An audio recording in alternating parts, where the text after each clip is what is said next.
All right, welcome here to the Colorado State University Pueblo Observatory near the Nature and Raptor Center.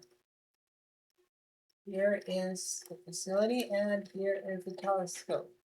The cover on this gear is exposed, that's just so you know. This is a 22-inch Cassegrain. And so the mirror is 22 inches in diameter. At this point, the focal length of this telescope is uncertain, but it is approximately 437 centimeters or 4,375-ish millimeters, plus or minus about 10 centimeters. So I don't have the original information on that, but using the imaging software with in comparison with known images in the sky, and if you know what camera you're using, you can deduce the focal length as we have done.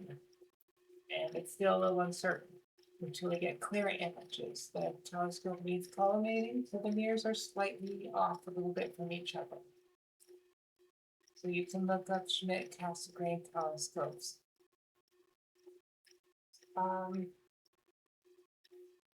There is 3 motors that control the dome functions.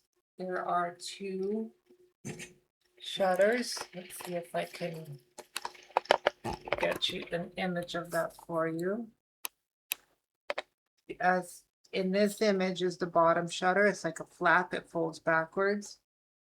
The upper one just slides up like on a track.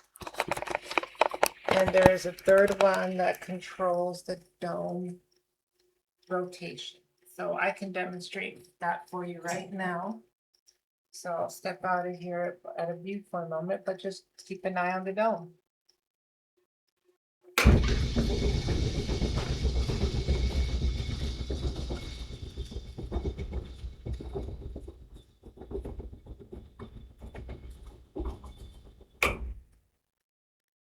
Okay, and I need to take it around anyways because there is a battery that runs the 2 upper ones. Since can't have wiring connected from the base level here to the dome because it spins all the way around. So there's a battery and a solar panel that controls the upper 2 motors.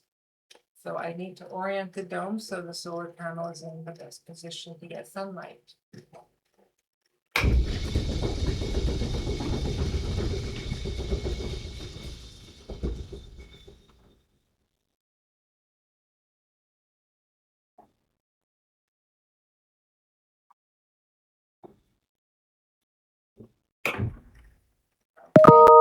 And as you can see, there is the bottom flap. I'll demonstrate that one for you as well.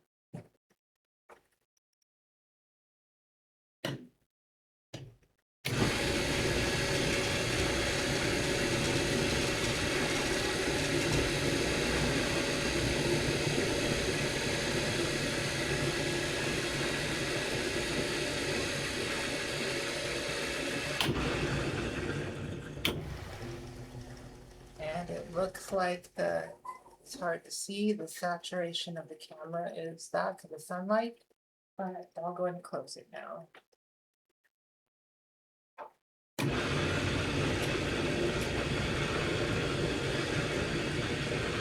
Now they are ran on a 12-volt battery, DC motors, and they have limit switches, so listen to it click.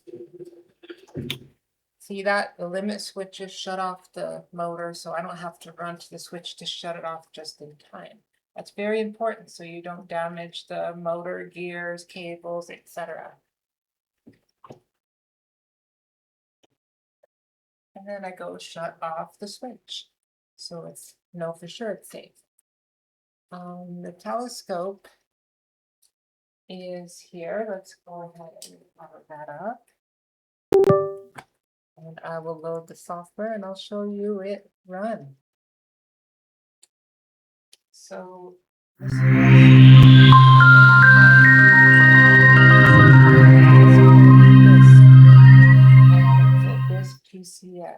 telescope control system.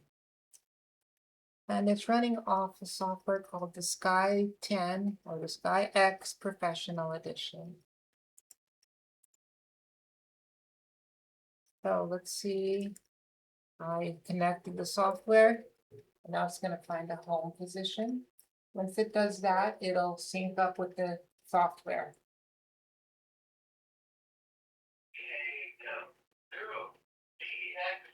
And we have a radio unit in here. This is I have my personal handheld radio. I'm an amateur radio enthusiast. I have a technician license in it. So that's what we heard back there, the radio down in there. There's a large J-type antenna on outside, which I have connected to my handheld. Side note. So let's see the telescope move. I'm just going to point it at something. I'm going to send it to where Jupiter is. And it's daytime. We can't really see much of anything, but just so you see how this is working. I can't show you the software yet until I download my streaming software onto this computer. But you can kind of see where it's at. Now let me send it back to its home position.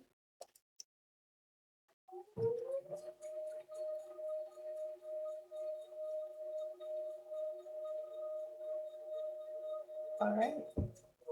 And it's going to resync up, and then I'll have to shut everything down. It's going to do its little thing there.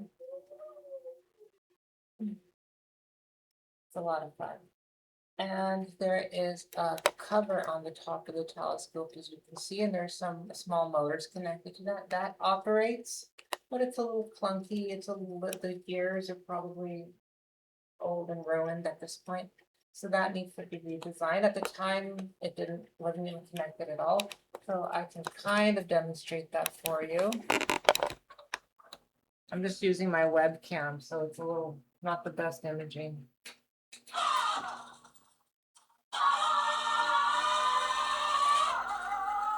All right. Hey, see, needs some work. It will open all the way. I just didn't want to do it right now. So I turned off the switch and let it close. So the gravity kind of hit it a little hard. That needs a redesign, but it's working. When you tilt the telescope in certain positions, you have to find the best position to open that thing. So it's for now, at least, until I move them back. But all in all, it's working very well. Here is a weather station right now. Yes, that is the correct temperature outside, 98 degrees. And yes, that is the correct temperature in here, 94 degrees. So it's so fun, as you can imagine.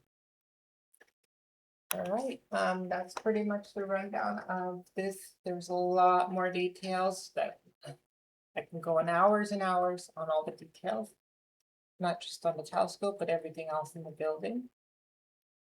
But thank you for watching. I hope you can find some information useful from this.